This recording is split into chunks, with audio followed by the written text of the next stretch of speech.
ছেঁড়া গেঞ্জিটাকে সেলাই করে তার উপর ঢলঢলে ফতুয়া পরিয়ে সবাইকে নিয়ে ঠাকুর দেখতে যাওয়া লোকটাকে বাবা বলে। এক কৌটো গোবিন্দভোগ চাল আর সামান্য ঘি বাঁচিয়ে রেখে পুজোর মধ্যে একদিন পোলাও রান্না করা মহিলাকে মা বলে। বন্ধুর জন্মদিনে পাওয়া চকলেটটাকে লুকিয়ে সালোয়ার কামিজের ওড়নায় ভাইয়ের জন্য বেঁধে আনা মেয়েটাকে দিদি বলে। কাঠি আইসক্রিমটা অর্ধেক গলিয়ে ফেলে হাতে নিয়ে দিদির জন্য এক ছুটে মাঠ পেরিয়ে ছুটতে থাকা ছেলেটাকে ভাই বলে।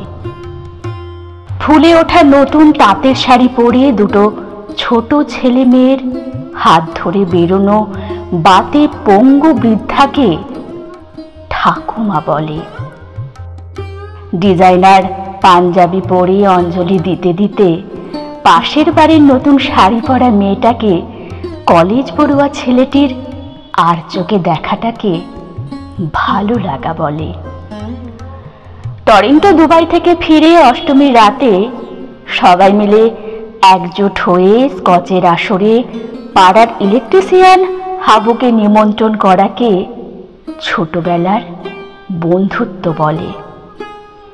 শিল্পীর হাতের 6 মাসের মেহনতে বানানো দুর্গা ঠাকুরটিকে নারী ছিন্ন করে বিক্রি করে সেই টাকায় অনাথ অসহায় পথ শিশুদের জন্য জামা কাপড় কেনাটাকে মানবিকতা বলে।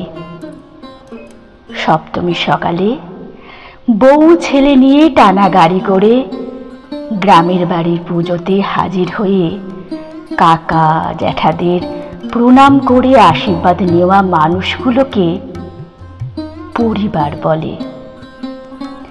বিশ্বের সব থেকে মনোরম আরামদায়ক জায়গা ছেড়ে একদিন বিবাহিত মহিলারা যে বাড়িটাতে স্বর্গ মনে করে সেই বাড়িটাকে বাপের বাড়ি বলে। আর এই চিত্রকল্পগুলোকে একসঙ্গে সাজিয়ে নিলে যেটা তৈরি হয় বাঙালিরা তাকে এক কথায় দুর্গা পুজো বলে।